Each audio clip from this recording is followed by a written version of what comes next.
Hello, everybody.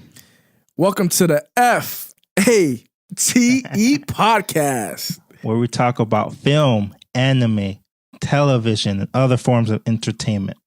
I am Fritz. I'm Elijah. What's going on, man? What's good, bro? What's good? Another episode. I'm happy that we got our title. I'm feeling good about it. How you feeling? I'm feeling amazing. The artwork coming soon for it. Yes. Yes, we working on it, guys. We working on it. Yes. So today's episode. Well, we don't have any. Again, we don't have any recommendations, right? No recommendations. No, not today. No recommendation. I'm sorry, guys. I will give you next time. So today's episode, another Dave Chappelle special. He gave us a 2-for-1. So this Dave Chappelle special is about the bird revelation. Well, that's the name. That's the title, the bird revelation. Elijah, how do you feel about this special? Did you like this one better or the old one, or Equanimity better? Wow, I like the other one better. You like the other one better? Why? Because it was more of a story. He gave us more. It was funnier. Yeah. And this one, you laugh here and there, but was like a serious Dave Chappelle talking about and I felt like sometimes he was just like trying to spill out jokes. Like he might not be wasn't prepared for it fully, but he just spit out jokes here and there. So it wasn't like I wasn't like, gut laughing, like, oh my God, my stomach hurts, or, rolling on the ground with this one. I was just like, ha ha ha, yeah, that was pretty funny. And then it's like not laugh for like the next 20 minutes. Yeah. How about you? Though? I like Equanimity better, but like I know some people were talking bad, or gave the bird revelation a bad review. But you got to understand, with comedians, they don't just go up there in front of the crowd and boom, you got a special and it's going to be good. They actually write down their jokes and test it at bars or little small comedy joints to see what joke is good and what joke is bad. Mm-hmm. So when you see him at a bar, or when you see comedians at a bar or some small comedy thing, it was like 50, 60 people in there. Yeah, when you see comedians like that, it's because, it's like a rough draft in a sense. So they're working out their jokes, Yeah. So that's why, yeah. So that's why he's pausing sometimes. Yeah. Like, what am I going to say next? What can I give these people next, And not even that, that too, but not every stand-up is going to be really good. Exactly. Like, same thing with like movies or directors, writers. Not everything they do is going to be magic, bro. Yeah. It's like they have to figure out what they're trying to do. If it's good enough, draft again, another draft, and that's what he did. Yeah. And I agree. And I'm happy he gave us 4. He's supposed to give us 3. So he gave us the last one for free. Exactly. So I wasn't complaining. Me either. So the show, let's get into it. Sometimes, so it starts off, it quotes this: sometimes the funniest thing to say is mean. It's a tough position to be in, and he's not saying it to be mean. He's saying it to be funny. And everything is funny until it happens to you. Yeah. These are words quoted by Dave Chappelle. Is this true? Is really true. Take, if your friend falls off a skateboard or something, you're gonna laugh, right? Because that's pretty funny and it didn't happen to you. So it's like, okay, it's funny. But until it happened to you, you fell and whatnot, and he's on the other side laughing, you'd be like, yo, that's not funny, So I kind of get where he's coming from. And again, like I said in the last episode, he's laughing at the blacks. You're laughing about a black joke or white joke, but until it get into your group, you're not laughing because it's happening. He's saying the joke to you. Yeah. So I agree with that statement. Yeah. What about you? Yeah, I agree with it too. And just to get a little deeper into it, when we joke around in our relationships or our romantic relationships, sometimes, we laugh at the mean things. You know, we laugh sometimes at a kid falling down. And it is a tough position to be in, especially as for a comedian. Think about all the rappers. Think about the entertainers that say mean things, but we take it as funny. Think about the musicians out there who are talking about they have a drug problem and we like their music. You know, And yeah, the people that rapping, they say mean things, but we bump into it in the music. Yep, we love it. Exactly. Love it. So it's not. I understand what he says. He's not saying it to be a mean person, but it's just funny. That's how we connect as human beings. That's how we laugh as human beings. Then, if that's the way, then why not? And he's not laughing at you or making joke out for you to make you suffer. He's just making a joke out of it. Like, you have to take some of the positive out of the negative. So yeah, like in his special, like he goes on to speak about the recent sexual harassment, rape, and the Me Too movements that's been going on in Hollywood and how we need to speak up now. How do you feel about that? To like, I haven't, like, when he said about hashtag Me Too, I'm like, I never heard of that hashtag. Yeah. I knew about the sexual harassments and stuff like that, but the hashtag Me Too, I never heard of that before until you said it. Yeah, from what I get about the Me Too is, if you've been raped, say Me Too. Yeah, Me Too or something. Like, if this happens, I kind of get it. If this happens to you, oh, Me Too, Me too. And I'm like, and I'm sorry to laugh, but it's pretty funny. It's just like, okay, like, you're not gonna say me, like, you should have been the one to like come out ahead of time instead of saying me too. Yeah, like, don't say. Yeah, I understand the humor in that because it's kind of childish in a sense. Yeah, like kids do that. Who's hungry? One kid says me too, me too, me too, me too. I understand that. Yeah, it's just like, you should have said that in the beginning, so no one had to say me too. So it's, probably everybody say tell their story all together. Who knows? Yeah. So I understand where he's coming from, and like that Me Too movement kind of going overboard. Yeah, it's going overboard because sometimes when a kid says me too, me too, me too, me too, some kids don't even know what they're saying me too for. You know what I'm saying? Exactly. Yep. And I don't mean to demean anybody who's saying me too or anything like that. Yeah. But we have to understand that, there's a domino effect sometimes. Us as humans, we tend to follow the crowd. And sometimes we don't even know what we're fighting for. And that's the sense, and that's the sense I mean it in. Same thing with kids. I see my nieces. The first one, the older one, she does something, and the younger one, she's just gonna follow right behind her, not knowing what she's doing. So when we see that Me Too movement, we just gotta put that into perspective. Some people need to put that in perspective. So inside the special, he says it's funny as a black dude to see white people go through this because this is how it's always been for us. I've touched this on certain shows. It's weird how in the media, white people, white men, it sucks to be white men in the media because they can't really say much. If they talk about blacks, they get in trouble. If they say anything about women, they get in trouble. Yeah. If they say anything about transgenders, they get in trouble. Yeah. But for women in the media, well, you could say black women in the media, they could talk about any group, they could say anything they want, and there's no backlash.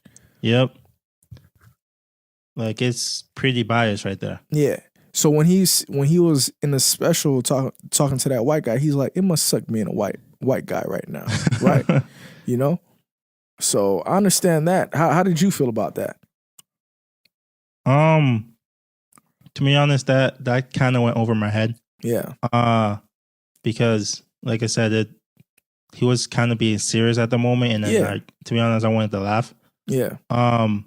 So I feel the same way you feel, man. It's it can't be like that. Yeah. Like, we should all be able to talk, express our feelings and, talk about certain situations without, being called racist or, belittling somebody. So I think white people can talk about topics, about blacks, without being racist, man. And they Yeah. can. And to me, that's how we're going to solve the problem. One thing my mentor or the multicultural director at my college used to tell me, he says, embrace brave white people. And I never understood what he meant by that, but he always told me, like the brave white people aren't afraid to speak about certain issues, despite them being called racist or anything like that. Like Eminem, he's a brave white person. Like he spoke about what's going on, and he gave backlash for it. Saying, oh, he's not even black. He shouldn't be talking about this, or his music that he just came out is garbage and stuff. So it's sad, man. Yeah, when Dave Chappelle says, to see white people go through this, because that's how it's always been for us. We were always black people in the media. Black people's representation in the media isn't too good. So when he says, this is how it's always been for us, he's talking about the representation of black people in the media. Now you see a whole bunch of white guys getting rape charges or getting sexual harassment allegations towards them. And they can't even speak out.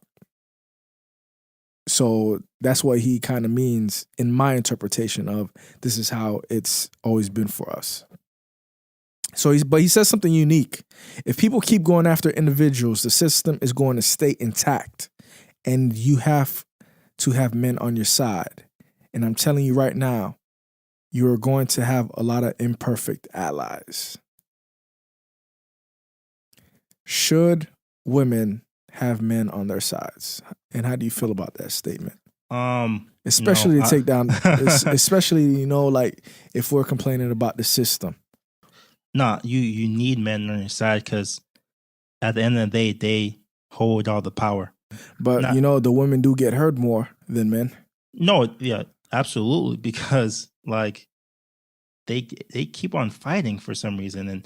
And you get those men that are like, oh, we need to hear what the women have to say. And I totally agree. We do. Especially what's happening in Hollywood right now. But still, it's just like, but who's still at the top, though? Like, men or women?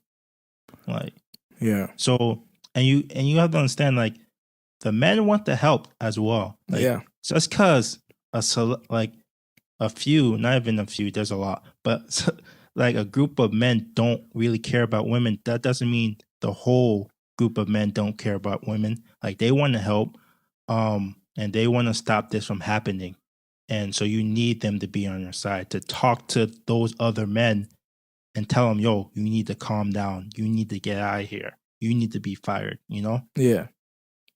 So women needs to be like, okay, I can have you as my ally, even if, you're not perfect, because no one's perfect. Nobody's perfect. Like, some people can, have a sex addiction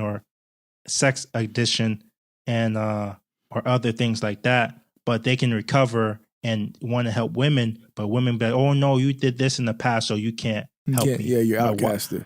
But yeah, it's like, why not? I recovered. I know I did wrong. Why can't I help? So yeah, and I think a lot of men are afraid to help as well. Yeah, like what you said about Ben Affleck. Yeah, exactly what he said about Ben Affleck. He's a good guy, but you did this in '95. You know what I'm saying? Yeah. So and okay, I can't help you anymore. Exactly. That's wrong. So I guess this is the last question. So he speaks about the Iceberg Slim book, Pimp, which I have in my bookshelf. I haven't cracked open yet. And his terminology, mileage on the whole. Dave says pimps understand the finite amount of bad shit a person can do before they lose their fucking mind. And a good pimp can look at a woman that he's never seen before and call it. She's good for 500 fucks. That's her mileage. Anything over that, that bitch is gonna spill. They do it to you. Why do you think most of us work a 9 to 5? Because if we work a 9 to 6, that shit might kill a bitch. What do you think about this concept, and how does it relate to us today in the situations in Hollywood? All right, and this is what's like towards the end, Yeah. and this, and like I said, this was be stand up, but it wasn't funny. Like it was actually telling the truth about like what's actually going on in the world. Yeah. So it was just like, am I at a stand up, or I'm watching a stand up, or I'm watching like someone, expressing themselves, or giving. But that's a part of comedy, you express yourself in a funny way. And like I told Yeah. you, comedians are nothing but modern day philosophers. No, you're absolutely right. But like I wasn't mad that he did that, but it was just like some of the words he used, it was funny, but it was like that towards the end of the segment, it wasn't. Yeah. But I understand where you're coming from, and to answer your question, how does that relate to in the real world? Yeah. It does, because like they will just use you up until like you can't be used anymore, and they'll throw you away, and then they bring someone else again and be like, okay, you can work for me. You can do a 9 to 5, but okay. And see how the pimp played her, like put, the pretend that she killed somebody. Yeah. And, the fake doctor and the movers and stuff like that. Yeah. And that's what they do in real life. They'd be like, okay, you need to pay for this loan, or you need to pay for that loan. So you need to work that 9 to 5 or do something else. And you're in their trap that they set for you. Yep. And you can't get out until you're dead. Yeah. Or you can't do it anymore, and you break. And they'll be like, okay, you're crazy now. Go to the psych ward or whatever. How I took his concept and everything he was speaking about, how I took it and how I perceived it is, this goes for the women who been sexually harassed and aren't coming out.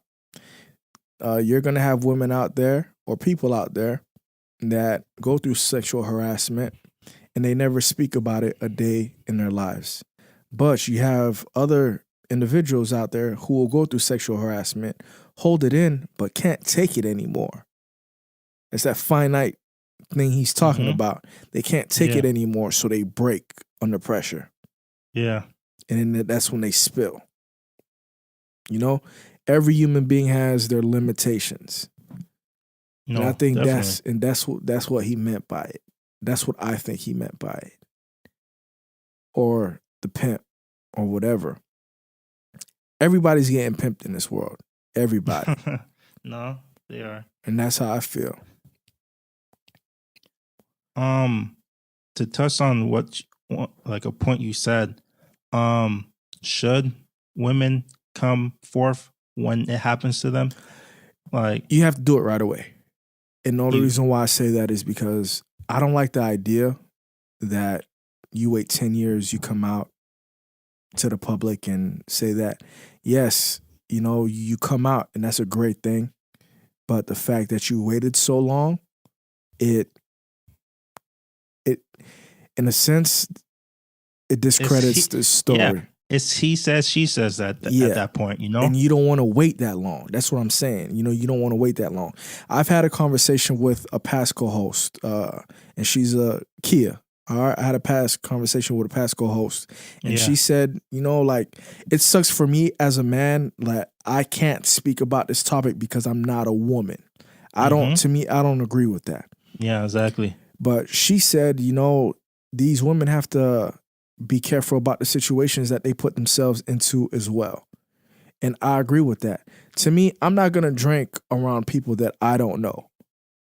We don't live in a world where, you go out and you drink and everybody around you is responsible and caring about you. When people get drunk, they go out to escape reality, or they go out to escape the hard work week. if people were so safe in their environment when they were drunk or having fun, there wouldn't be no drunk driving accidents. So we have to stop being so naive to the fact that, hey, if I get drunk, nothing's going to happen to me. No, that's a dumb mindset to go by or to live by. I mean, yes, and I agree. Yes, no one not supposed to do that to you, but that's not reality, though. You know, exactly. It's not reality. Because it's like, if you're drunk vulnerable. You're vulnerable when you're drunk. Yeah, exactly. And you know, you have to, when you either get sexually harassed or like, almost get sexually harassed or raped or something, or whatever, you have to. I'm sorry. I never been in that position, so I can't speak of it. Yeah. But you have to tell somebody. You have to. Like, yes. And I'm not saying like, someone might tell me, but you don't know how it feels. I'm sorry. I don't know how it feels. But you should still tell somebody. But you should. That's don't wait 10, 20 years later and be like, this, because that's hurting you. Yes, and I completely agree with that. And my issue with the fact that they're waiting for this is the fact that you're letting this person get away and possibility of harming somebody else. Exactly, because listen, Harvey Weinstein, he did it for 30 years, and he got over 30 years exactly. I think he got 90 accusations on him, and he denies all of them, of course. Yeah, but that's a lot. But there's always two sides to a coin. Exactly. I always think like, dang, if some big producer comes up to me and he's like, bruh, I'm gonna give you $5 million. Let me grab your D. Let me grab your genitals. Would I consider it? That's $5 million. You know what I'm saying? Yeah. But and I say that to say this: there's people out there that will do those things just to achieve their goals and achieve that opportunity.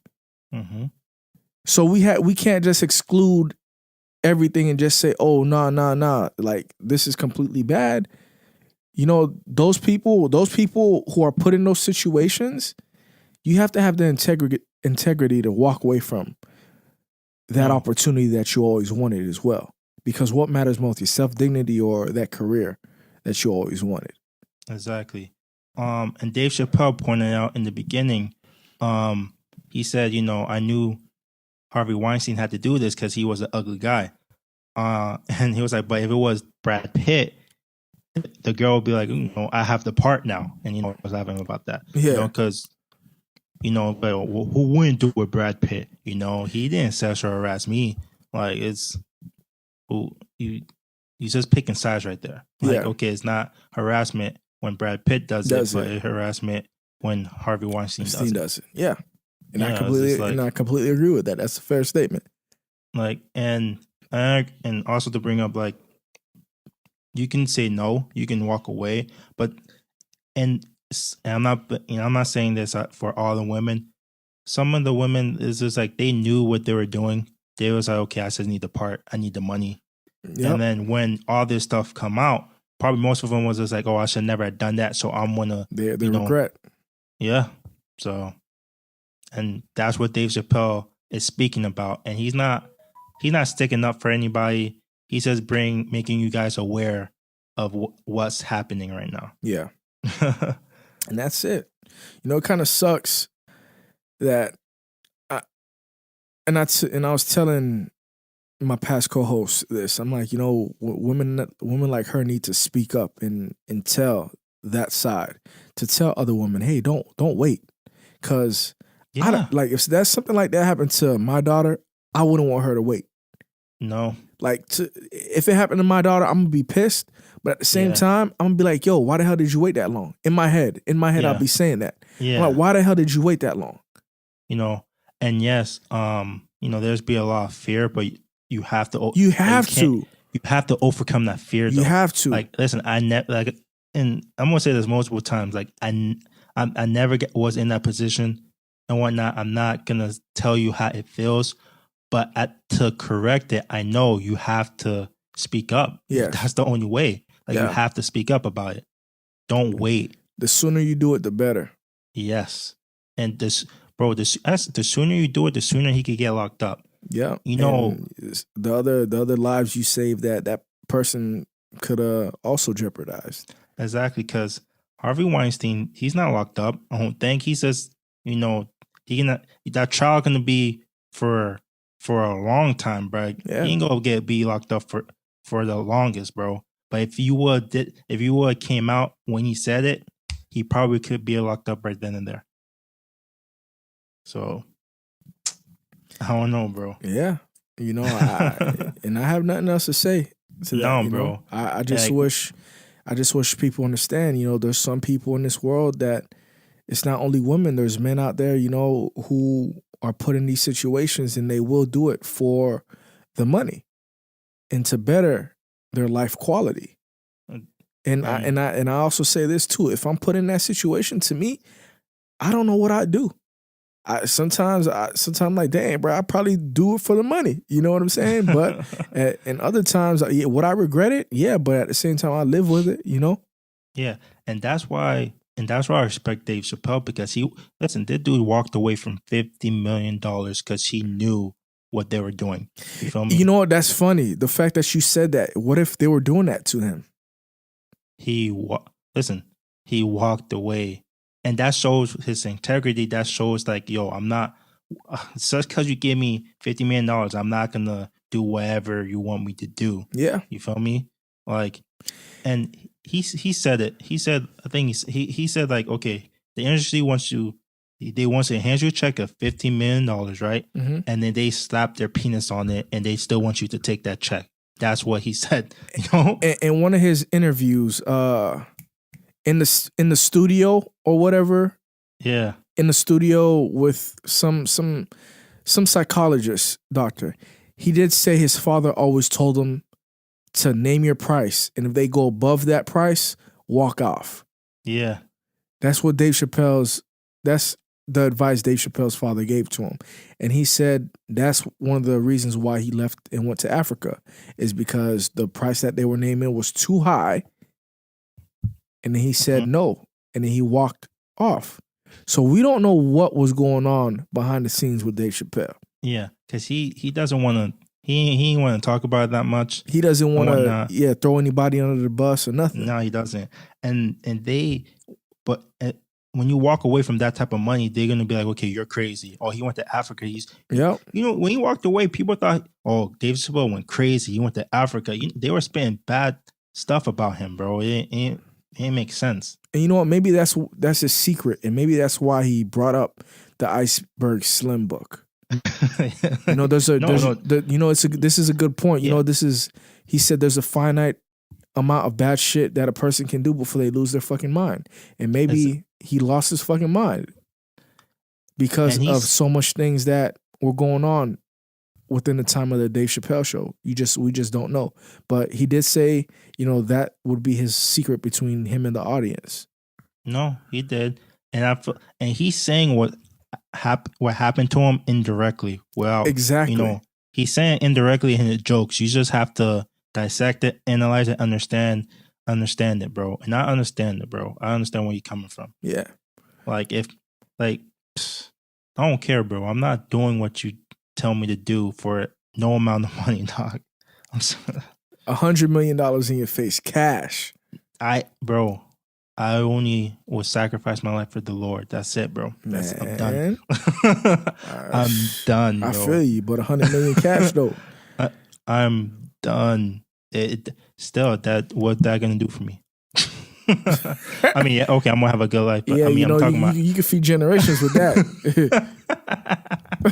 Nah, bro, not what you cooking, bro. No, I'm sorry. Shoot. Like I told you, if I was put in the situation, I don't know.